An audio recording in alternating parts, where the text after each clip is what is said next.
신자가 이 땅을 살아가면서 고난이나 믿음의 시련을 통과하는 이들에게 지혜가 필요한 이유를 야고보 사도는 우리가 그 고난의 과정 가운데서 하나님이 정말 나를 사랑하시는가 하는 그 하나님의 사랑하심에 대해서 우리가 의심을 갖게 되고, 정말 하나님이 선하신 분이 맞는가, 이 하나님의 선하심이 우리의 삶 가운데서 멀게 느껴지기 때문에 우리가 이런 의심스러운 부분들을 믿음으로 견디기 위해서는 하나님에게 지혜를 간구해야 된다라고 가르쳐 주었습니다.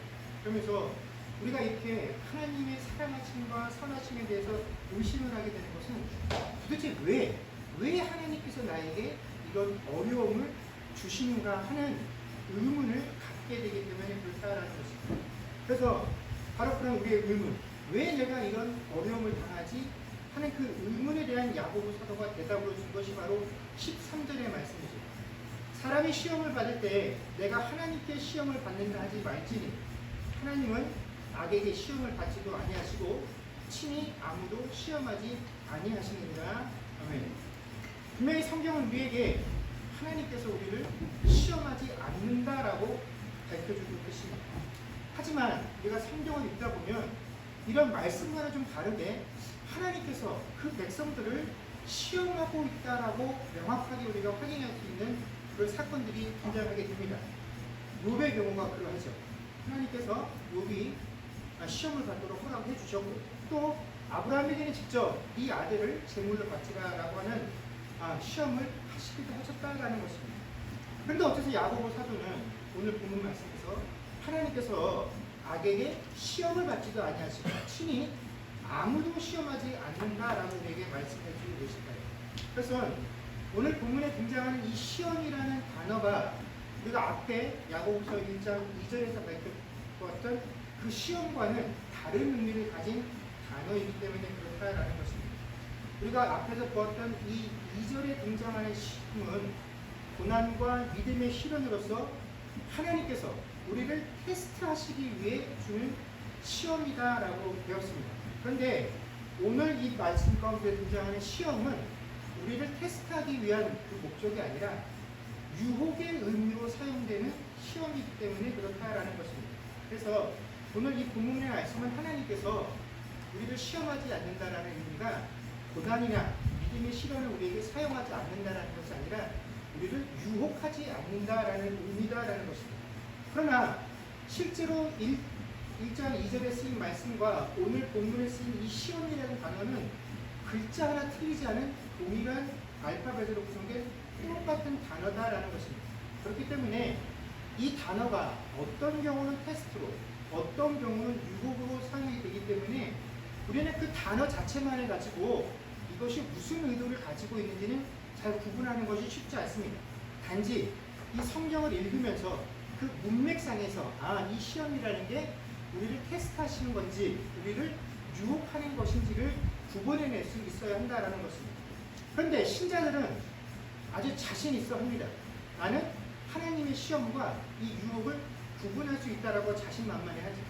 신자들이 가지고 있는 이 구별 방법이라는 게 뭐냐면, 테스트는 하나님께로부터 오는 것이고 유혹은 누구에게서 온다라고 생각합니까? 마귀에게서 온다라고 이야기들을 합니다. 그래서 그 구분이 너무 쉽다라고들 생각을 합니다. 그러나 실제로 우리의 삶 가운데서 우리에게 주어진 시험들이 이게 정말로 고난이고 믿음의 시련인 것인지 아니면 내게 유혹이 되는 것인지 우리는 그것을 구분하는 것이 말처럼 쉽지 않다라는 것입니다. 예를 들면 이런 것입니다. 예수를 잘 믿는 어떤 사람이 사업을 시작하게 되었습니다. 그 사업을 시작하면서 하나님께 기도하죠. 하나님, 이 사업만 잘 되게 해주시면 제가 11조도 1원 하나 땡까먹지 않고 하나님께 다 드리겠습니다. 그리고 사업만 잘 되게 해주시면 내가 더 하나님께 열심히 봉사하고 더 하나님을 열심으로 충성 봉사하겠습니다 라고 기도하고 다짐하며 이 사업을 시작했습니다. 그런데 정말로 사업이 잘 되었습니다. 그래서 사업이 너무 잘 되다 보니까 사업을 돌봐야 하는 시간들이 점점 늘어나게 되었죠. 그러면 어떻게 됩니까? 점점 예배에 참석하는 시간들도 횟수도 줄어들게 되고 또 하나님을 찾는 시간들이 점점 줄어들게 되더라라는 것입니다. 그래서 결국에는 주일도 지키지 못하게 되고 또 신앙생활하고도 점점 멀어지는 삶을 살게 되었다라는 것이죠. 세상에서는 부와 명예를 쌓고 많은 사람들이 존경하는 그런 위치에 올라가고 있고 또 집의 식구들을 통해서 헌금은 꼬박꼬박 내고 있지만 정작 본인은 하나님과 교제하고 하나님과 교통하는 시간들을 잃어가고 있습니다. 그런데 그 시간들이 줄어가고 있음에도 불구하고 사업이 잘 되고 있다는 것에 취해서 내가 하나님을 잃어가고 있다는 사실에 대해서 불안함과 두려움을 느끼지 못합니다.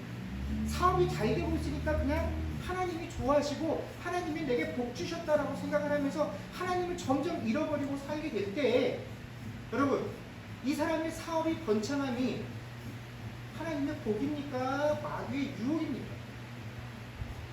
우리가 함부로 이것을 무엇이다라고 판단할 수 없다라는 것입니다. 그런데 신자들의 기준이라는 것은 성공이냐 실패냐는 것이죠. 성공했으면 하나님께서 허락하신 것이다라는 것입니다. 하나님이 기뻐하시지 않는데 잘 되게 해주실 리 없다라는 것이죠. 그러나 여러분 성공하면 하나님 뜻이고 실패는 사단이라고 생각하지만 사실 우리는 이 예에서 제가 말한 것처럼 어떤 것이 정말 하나님의 시험인 것이고 마귀의 유혹인지 우리는 구분할 방법이 없다라는 것입니다. 이것을 구분하는 것이 우리가 생각하는 것처럼 유혹은 마귀, 시험은 하나님, 쉬운 일이 아니다라는 것이죠. 그렇기 때문에 우리가 어떤 일을 당할 때 어떤 상황과 현상 앞에서 이것이 누구에게서 와서 이런 결과가 왔는지 이것들을 구분해내는 것이 우리에게 중요한 것이 아니라 똑같은 상황이 왔다라고 할지라도 하나님께서 그것을 우리에게 허락하신 상황과 또 마귀가 그것을 우리에게 허락하는 그 이유가 의도와 목적이 다르다라는 것을 우리가 알고 있는 것이 중요하다라는 것입니다. 그러니까 사업이 잘 돼서 돈을 많이 벌어서 교회에 헌금을 잘 내니까 봐라 예수 잘 믿으니까 하나님의 사업도 잘 되게 해주시고 헌금도 많이 내잖아. 이게 좋은 것이 아니다라는 것이죠. 사업이 그렇게 되고 있는데 그 와중에 이 사람이 내가 사업이 잘 되고 있다 하나님을 내가 잃어버리고 있어 라는 사실을 깨닫고 사업을 내가 좀 줄이고 하나님께로 가야지 라고 느끼면 그 상황은 하나님께서 주신 시험이 맞습니다. 그런데 하나님과 멀어지고 있음에도 불구하고 사람들이 돈 많이 벌어서 좋겠어 그 말에 취해서 그것이 하나님의 복이라고 생각하고 그 길로 달려가고 있다고 한다면 여러분 그것은 뭡니까? 그것은 마귀의 유혹이다라는 것입니다. 여러분 우리에게 똑같은 상황이 주어지지만 그 상황들을 보면서 우리가 생각해야 될 것은 하나님께서 우리가 어떤 상황을 허락하실 때 하나님의 목적은 그 상황을 통해서 우리를 어떻게 하시는 겁니까? 세워주시는 목적으로 그 환경들을 사용하시고 마귀는 어떻습니까? 똑같은 상황을 놓고 우리를 넘어서 쓰러뜨리게 하기 위해서 그 상황을 사용한다는 것입니다. 그래서 아무리 힘들고 고통스러워도 그 상황들을 통해서 내가 하나님을 만나고 하나님이 나를 정금과 같이 연단하고 계시는구나 라는 것을 고백할 수 있으면 여러분 이것은 하나님의 시험입니다. 그런데 아무리 잘되고 좋은 상황이다라고 할지라도 그것들을 통해서 낮아지고 있지 못하다라고 한다면 하나님께서 나를 낮게 하시고 있구나 라는 것을 내가 깨닫지 못한다라고 한다면 여러분 그것은 100% 뭡니까? 사단의 유혹이다라는 것입니다. 그 대표적인 사건이 바로 선악과입니다. 여러분 세상에 많은 불신자들 또 심지어 신자들 중에도 간혹 왜 하나님께서 에덴 동산에 선악과라는 나무를 만드셔서 사람들에게 시험거리를 만드셨는지 모르겠다라고 왜 하나님이 그것을 창조하셨는지 모르겠다라고 불평을 하는 사람들이 있습니다. 하나님께서 처음부터 이 선악을 알게 하는 나무를 만들지 않으셨다라고 한다면 인간이 죄를 짓는 일도 없었을 것이고 또 지금도 죄를 짓지 않았다면 인류가 에덴 동산에서 부족함 없이 잘 살 수 있었을 텐데 라고 생각하는 이들이 있다라는 것이죠. 그래서 이런 사람들의 논리대로라고 한다면 여러분 하나님께서 선악을 알게 하는 나무를 만들어서 어떻게 하신 겁니까? 인간들이 죄 짓도록 어떻게 해요? 유혹하신 것이다 라는 주장이 되는 것입니다. 여러분 실제로 많은 목사님들이 설교를 통해서 또 가르침들을 통해서 하나님께서 우리를 달아보신다라고 설교들을 합니다. 이야기들을 합니다.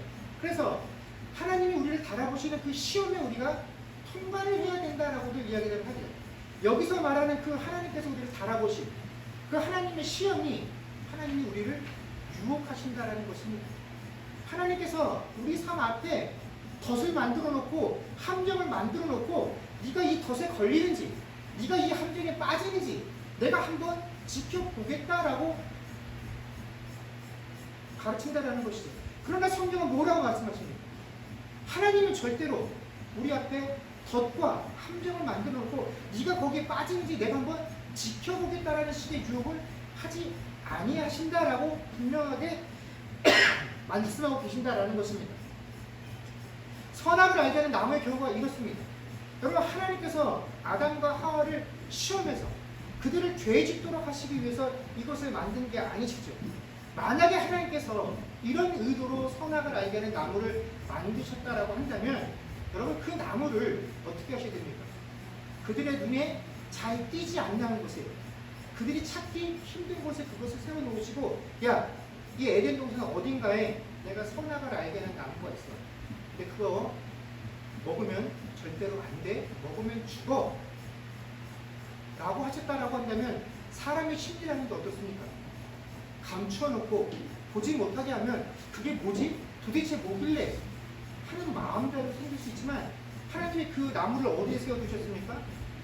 동산 가장 중앙에 세워놓으시고 그 동산 어디에 있더라도 그 나무를 보게 하셨다라는 것입니다. 네 눈앞에 있는 이 나무를 먹으면 어떻게 된다고요? 정령 죽으리라. 반드시 죽게 될 것이다 라고 이 나무의 열매를 먹게 되었을 때 그 결과에 대해서도 분명하게 알려주셨다라는 것입니다.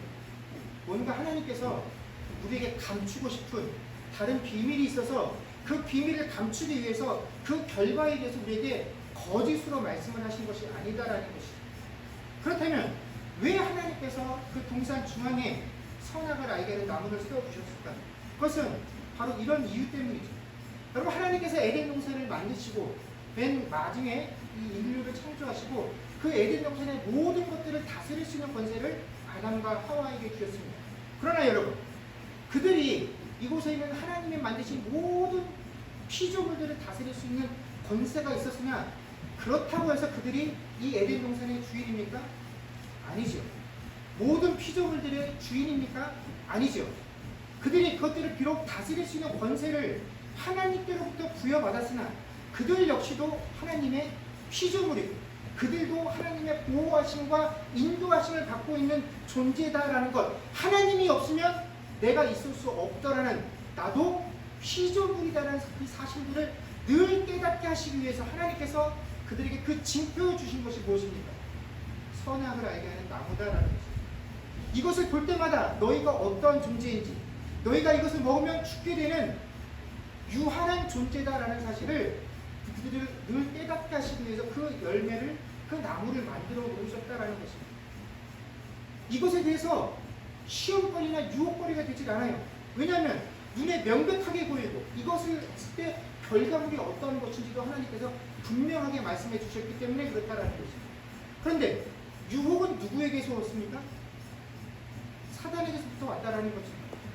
그 열매를 먹어도 죽지 않아. 사실은 그 열매를 먹으면 너희가 누구처럼 된다고요? 하나님처럼 되기 때문에 너희가 하나님처럼 될까봐 하나님이 거짓말로 그거 못 먹게 하시는 거야 라고 이야기합니다. 여러분, 정말로 그걸 먹어서 하나님처럼 되는 것이었다라고 한다면 하나님 그것을 그 중앙에 뭐하러 세워주시겠어요? 감춰주셨겠죠. 못 따먹게. 근데 그 말에 아담과 하와가 어떻게 된 겁니까? 하나님과 같이 되고 싶다라고 하는 그 욕심에 유혹이 되어져서 시험에 들게 되었다라는 것입니다. 여러분, 신자의 삶도 마찬가지입니다. 하나님께서 우리에게 허락하신 모든 상황과 환경들은 하나님께서 내가 너를 지키고 보호하고 인도하는 자다라는 그 사실을 깨닫게 하시는 목적과 의도를 가지고 우리에게 그 상황과 환경들을 주신다라는 것입니다. 하나님, 내 힘으로는 도저히 이것을 감당치 못하겠어요. 하나님, 내 힘으로는, 내 지혜로는, 내 경험으로는 이것을 해결할 수 없어요. 어떻게 해야 돼요? 나에게 매어 달려라. 내가 해결해 줄게. 네 삶이, 네 생명이 내게 달렸다라는 것. 이것들을 하나님이 깨닫게 해주시기 위해서 이 모든 것들을 우리에게 허락해 주신다라는 것입니다. 그래서 이것들을 믿고 이 믿음의 시련들을 참고 인내하게 되면 우리가 인내라는 열매로 나아갈 수 있지만, 그것을 깨닫지 못하는 이들에게는 이것이 오히려 뭐가 됩니까? 유혹이 되어져서 넘어지게 되는데, 이것이 왜 유혹이 되느냐 하는 것은 전적으로 어떻게 해요? 누구의 욕심 때문이라고요? 자기 욕심 때문에 그렇다라는 것입니다. 여러분, 이 욕심이라는 단어를 사전에서 찾아보면 이렇게 되어 있습니다. 무엇인가를 바라는 마음, 얻고자 하는 마음. 그러나 여러분, 우리 모두에게는 무언가 되고 싶고 갖고 싶고 바라는 그런 마음들이 다 있습니다. 그런데 우리가 이런 마음들이 있다라고 해서 이것을 다 욕심이라고 부르지는 않죠. 이 사전의 정의는 뭔가 좀 부족한 데 뿐입니다. 그래서 또 다른 사전을 찾아보니까 그 사전에 이렇게 정의를 하고 있습니다. 분수에 넘치게 무엇을 탐내거나 누리고자 하는 마음. 이건 우리가 좀 생각하는 그 욕심과 좀 비슷한 것 같아요. 그런데 이 정의에도 문제가 있습니다. 분수에 넘치게가 문제가 되는 것이죠. 이 정의에 따르면 부자인 사람, 능력이 뛰어난 사람이 뭔가를 갖고자 하는 것은 욕심이 되지 않는다라는 것입니다. 왜냐하면 이 사람은 처음부터 그 분수가 어떻게 해요? 크기 때문에 그렇다는 거예요. 그 사람 역량이 크기 때문에 부자인 사람이 뭘 갖고자 하는 건 죄가 되질 않아요. 능력이 뛰어난 사람이 뭔가를 성취하고 더 얻고자 하는 것은 흠이 되지 않는다라는 것입니다. 그런데 뭐가 욕심이 됩니까? 가난한 사람이 더 가지려고 하는 거예요. 지혜와 능력이 모자란 사람이 더 높이 올라가고자 하는 그 노력들을 이 사전의 정에 따르면 그걸 욕심이라고 부르게 된다라는 것입니다.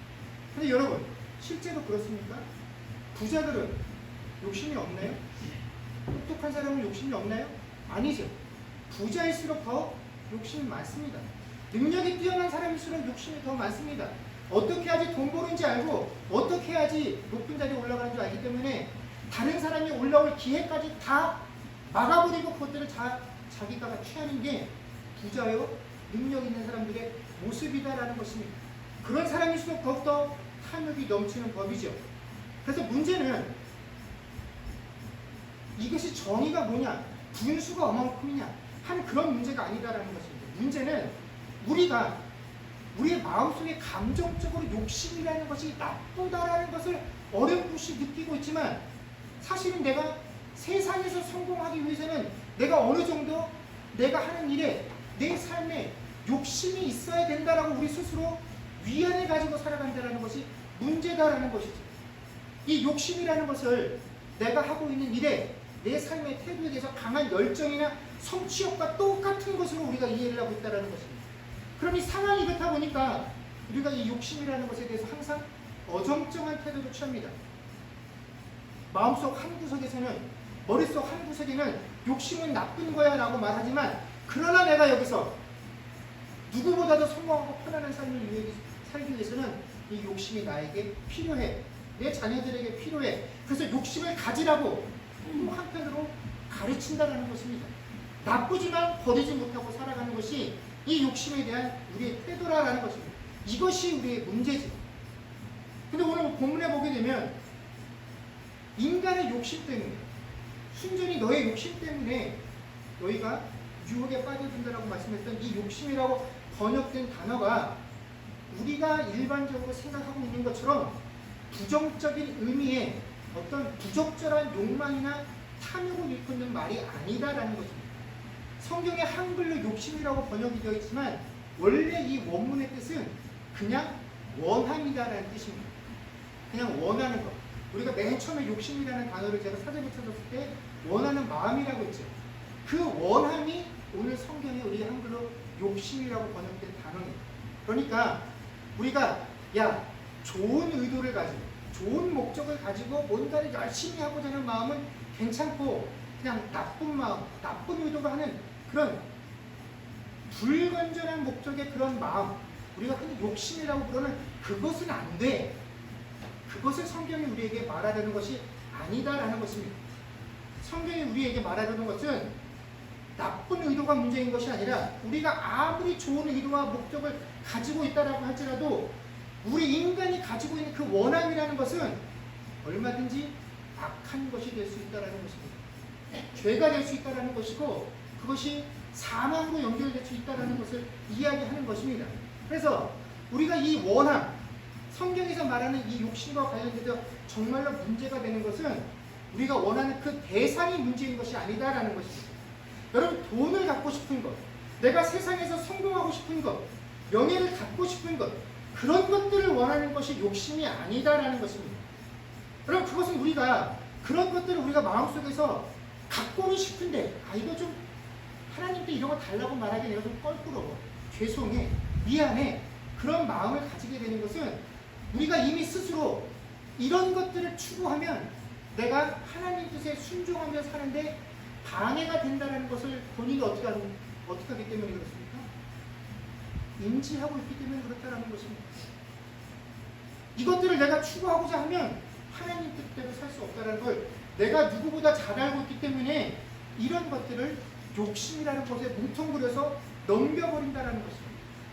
그런데 한편으로 나는 이런 것이 나에게 아무리 많이 주어져도 절대로 하나님 배신하지 않고 하나님만 의지하고 순종하며 살 수 있어 라고 주장하면 하나님 내가 얼마든지 주십시오 라고 하는 분들은 정말로 그렇게 그것이 있어도 하나님을 배신하지 않고 살 수 있다고 한다면 그것이 없어도 어떻게 됩니까? 하나님 배신하지 않고 살아야 되죠. 없다라고 해서 하나님께 불평하거나 원망하지 않으며 살아야 됩니다. 그러나 누구도 그렇게 기도하지는 않는다라는 것입니다. 그렇게 되기를 원하지 않습니다. 그럼 뭡니까? 자기 스스로 속이고 있는 겁니다. 내가 그런 대상을 초월하고 있는 사람이야, 그러니까 난 욕심이 없는 사람이야 라고 말하고 싶은 것이지만 그냥 겉모습으로 단어를 그렇게 쓰지 않는 것 뿐이지 그런 사람도 똑같이 그 문제에 집착하고 연연하며 욕심이라는 것을 부리는 사람과 다를 게 전혀 없다라는 것입니다. 그러니까 욕심이라는 것은 내가 어떠한 대상에 대해서 얼마큼 강렬하게 그것을 원하느냐 하는 그거의 문제가 아니라 뭐의 문제입니까? 내 삶의 태도에 관련된 문제다라는 것입니다. 그래서 자기 일에 애정을 가지고 열심을 가지고 그 일에 최선을 다하는 것은 좋은 것이다 라고 여깁니다. 그러나 앞서 예를 든 것처럼 그렇게 하나님께 기도해서 내가 사업에 번창했더니 그 사업의 번창함으로 인해서 하나님과 멀어지게 된다라고 한다면 여러분 그것이 정말로 내게 복인지 화인지 내가 몸이 10배가 되어도 모자랄 만큼 세상 일이 바쁘고 있다라고 한다면 근데 그것을 끊어버리고 있지 못하라고 한다면 그럼 뭡니까? 내 욕심이 잉타하여 죄를 낳고 그 삶은 결국 어디로 이어지게 됩니까? 사망으로 이어지게 된다는 것입니다. 하나님이 없는데 그것이 불편하지 않고 그것이 죄로 느껴지지 않으면 여러분 그건 딱 한 가지 이유밖에 없습니다. 그 영혼이 하나님께 지금 깊게 있지 않기 때문에 그렇다는 것이죠. 여러분 죄가 무엇입니까? 하나님을 모르는 것이 죄입니다. 하나님의 뜻을 알면서도 순종하지 않는 것이 죄입니다. 그래서 우리의 원함이 아무리 올바르고 선하고 설사 그것들이 교회와 관련되어 있고 신앙과 관련된 것이라고 할지라도 그 원함이 우리로 하여금 하나님을 의지하고 신뢰하고 하나님께 순종함으로 이끌지 못하고 있다고 한다면 그 모든 열심과 바람들이 결국 뭡니까? 내 욕심인 것입니다. 그 욕심은 죄를 낳게 되고 그 죄는 장성해서 사망을 낳게 된다는 것입니다. 그럼 제가 한국에서 사역을 할 때 고등부를 섬겼었던 적이 있습니다. 그 고등부를 한 2년 동안 섬기는데 그 교사분 중에 정말로 착하신 남자 집사님이 한 분 계셨습니다. 저희가 이제 그분이 고등부 교사로 계실 때 그분 자제들도 고등부에 있을 만큼 나이도 어느 정도 있으셨고 연륜도 계시고 또 사회 경험도 풍부하신 분이셨죠. 그분이 보험사에서 일을 하셨는데 너무나 착하고 순진하셔서 보험 일을 저분이 제대로 하실까? 걱정스러울 때가 있었는데 저희 교회에 그분하고 같은 회사에 근무하시는 분 몇 분 계셔서 물어보면 그분이 일을 정말 잘하신다는 거예요. 그래서 그 보험회사에서 손에 꼽을 만큼 일을 잘하시고 그래서 직장 상사들에게 인정을 받는 그런 분이시다라고 할 만큼 그분은 교회 일이나 어쨌든 직장 일이나 모든 것에 충실하고 완벽하게 잘 하시는 분이었습니다. 근데 제가 볼 때는 그분의 심성이 정말 아기 같은 분이었어요. 너무 순진하셔서 그 고등부 애들이 그 선생님을 제가 이렇게 보면 애들이 어른을 갖고 논다고 할 때가 있잖아요. 그런 경우가 있는데 그냥 뭘 하던 애들이 뭐라고 그냥 다 허허허 그래 그러면서 다 웃고 받아주시고 그렇게 넘어가시는 분이었다는 것입니다. 그래서 제가 그분과 함께 2년 동안 고등부를 섬기면서 느꼈던 감정이 야 이분 정말 신앙생활하는데 욕심 없는 분이구나. 순수하게 신앙생활 하시는 분이구나 라고 느꼈다라는 것입니다. 그런데 그 2년 사이에 어떤 일이 있었냐면 교회에서 임직식을 하게 됐습니다. 장로와 안수집사들을 세우게 됐는데 이분이 안수집사 후보가 되셨습니다. 근데 투표 결과 이분이 피택이 되지는 않으셨어요. 너무 성실하게 항상 교회 생활을 열심히 하셨기 때문에 피택이 되지 않은 문제로 인해서 교회 많은 분들이 그 집사님을 위로하셨습니다. 또 교회에서 같이 고등부 섬기는 다른 집사님들 저도 아유 집사님 안타깝다 외숙하다고 위로를 했는데 그 집사님이 아무렇지 않게 그걸 잘 넘기셨습니다. 그래서 우리도 집사님이 워낙 이런 데 욕심이 없는 분이니까 하고 잘 넘어갔구나 싶었는데 몇 주 있다가 그 집사님 아내 되시는 집사님이 저를 찾아오셨어요. 그래서 하신 말씀이 목사님 큰일 났다는 거예요. 왜 그러냐고 했더니 남편이 올해까지만 이 교회 나오고 내년부터 교회를 옮기기로 했다고. 그래서 온 가족한테 내년에 다 교회를 옮길 거라고 선언을 했다라는 거예요. 그래서 이제 이 아내분 집사님이 걱정이 돼서 저한테 얘기를 했죠. 그래서 제가 이제 담임 목사님한테 이 상황에 대해서 얘기를 했죠. 그래서 담임 목사님이 그 집사님 불러서 위로하고 격려하고 또 그 집사님하고 개인적으로 친분 있는 교회 많은 장로님들 또 선배 안수집사님들이 불러서 위로를 하시고 그래서 결국에는 그냥 그 교회 계시기로 했습니다. 근데 이분은 나중에 저한테 하시는 얘기가 자기가 다른 어른들 눈에 띄기 위해서 그 눈에 잘 띄는 그런 교회에서 봉사 자리가 있잖아요.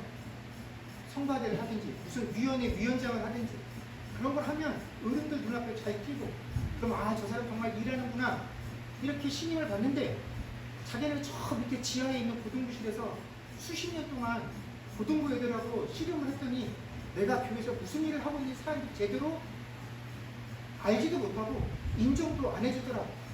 그 자신이 여태까지 그 봉사와 헌신에 대한 섭섭함이 그걸로 폭발을 했다라는 것입니다. 그래서 결국은 우리가 인간적으로 달래고 설득을 해서 남게 됐지만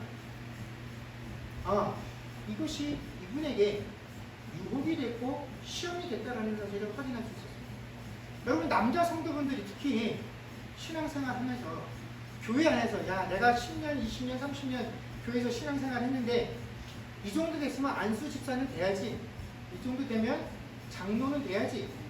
그거 안 되면 무슨 교회생활 실패한 것 같고 신앙생활 실패한 것 같고 하나님께 인정받지 못한 것 같다라고 착각들을 하는데 여러분 하나님이 그런 데 관여하지 않으시죠? 여러분 장로가 되고 안수 집사가 되기를 꿈꾸는 것 그건 나쁜 것은 아닙니다. 왜냐하면 내가 안 하면 어차피 누군가는 해야 됩니다. 그렇기 때문에 그것을 꿈꾸고 그것이 나쁘고 필요 없다라는 의미가 아니라 필요하기 때문에 존재하고 세우고 일하겠지요.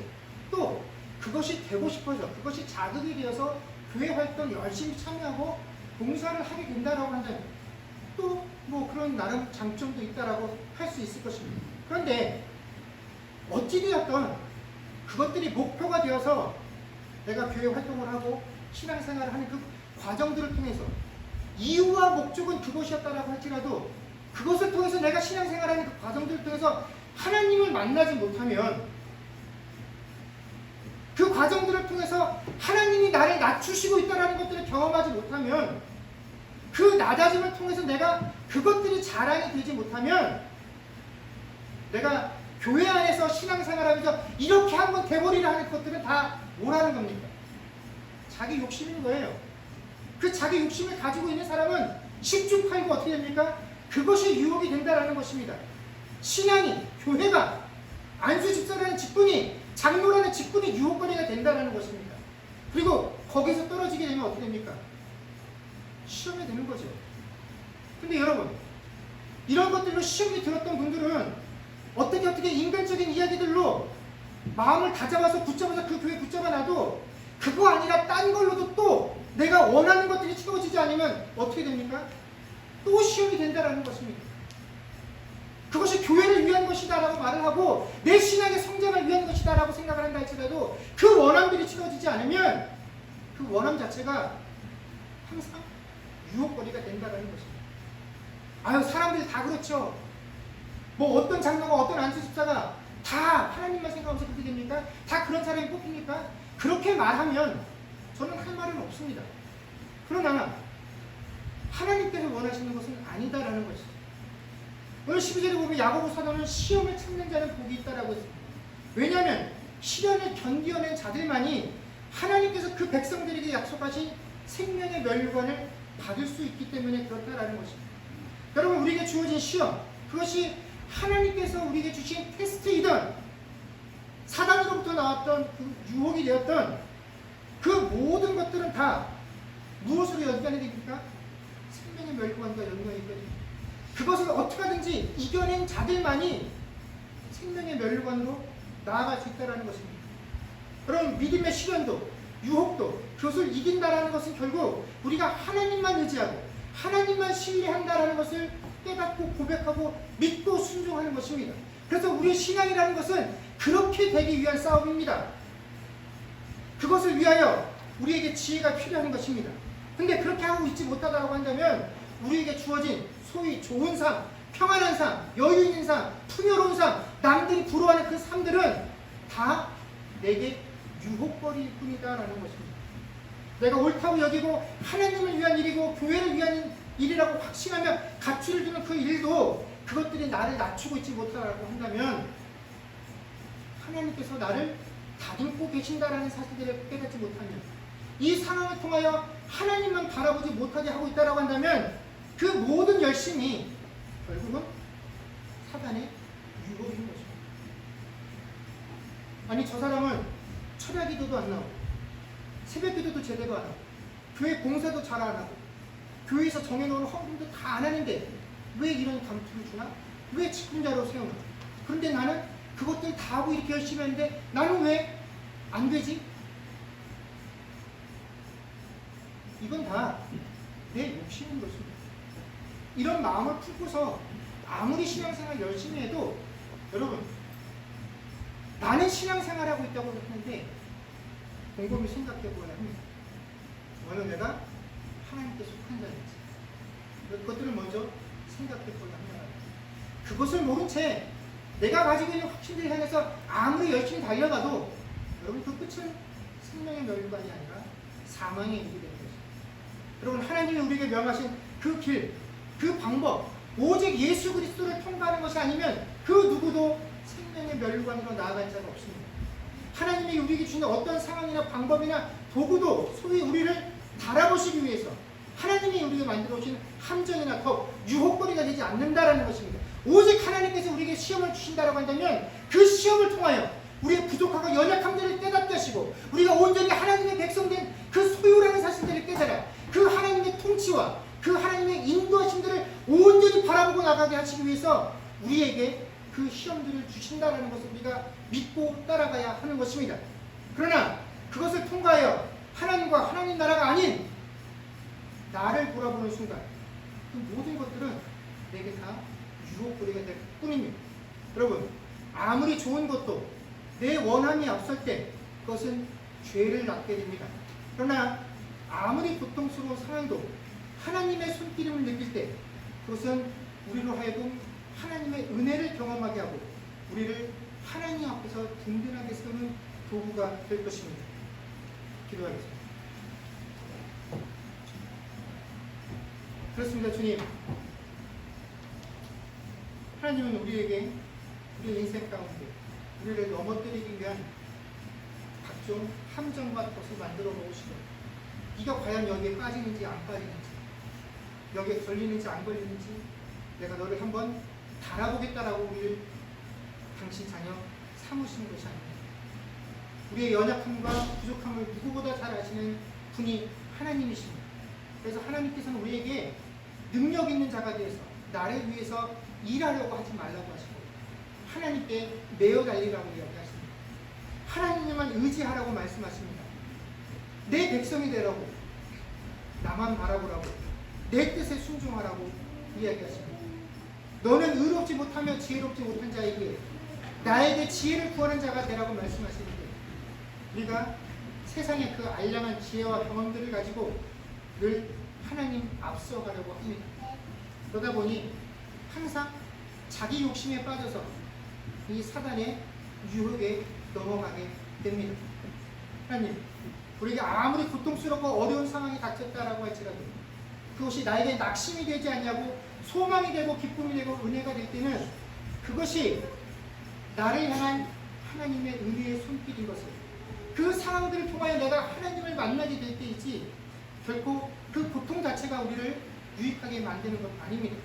그러나 아무리 좋은 것이고 아무리 편안한 것이고 아무리 남들이 흠모하고 부러워하는 위치이고 또 내 스스로 자랑할 만한 것이다라고 할지라도 그것이 나를 낮추지 못하고 그것들을 통하여 내가 하나님을 온전히 보지 못하고 하나님께서 나를 다스리고 있다는 사실을 깨닫게 하지 못하게 하고 있다고 한다면 그것들은 다 내 욕심이요 사단이 나에게 준 유혹거리일 뿐입니다. 하나님, 우리로 하여금 그것들을 분별하는 자들 되게 하여 주시옵소서. 모든 것 가운데 하나님을 바라보는 자들 되게 하시고 모든 상황 가운데서 하나님 바라보며 하나님을 발견하고 그 하나님의 인도하심 가운데 온전히 순종하는 자들 되게 하여 주옵소서. 감사드리며 우리 주 예수님의 이름으로 기도드립니다. 아멘.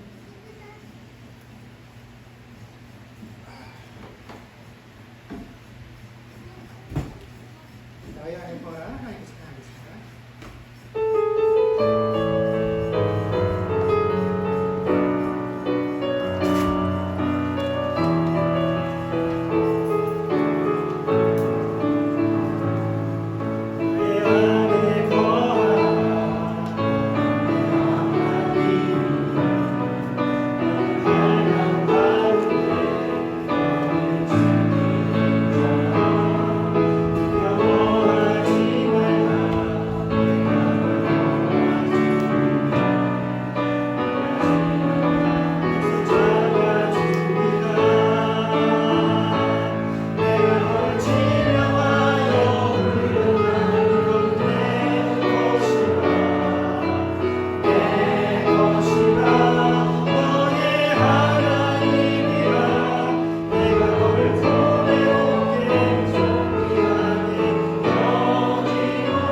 지금은 우리 주 예수 그리스도의 은혜와 하나님 아버지의 크신 사랑과 성령님의 교통하심과 충만케 하는 역사가 이제 내 욕심이 아닌 하나님 뜻에 이끌려 살기로 고백하는 주의 백성들과 그들의 가정과 사업과 자녀들과 그 미래와 이 교회 위에 이제부터 영원토록 함께 있을지어다.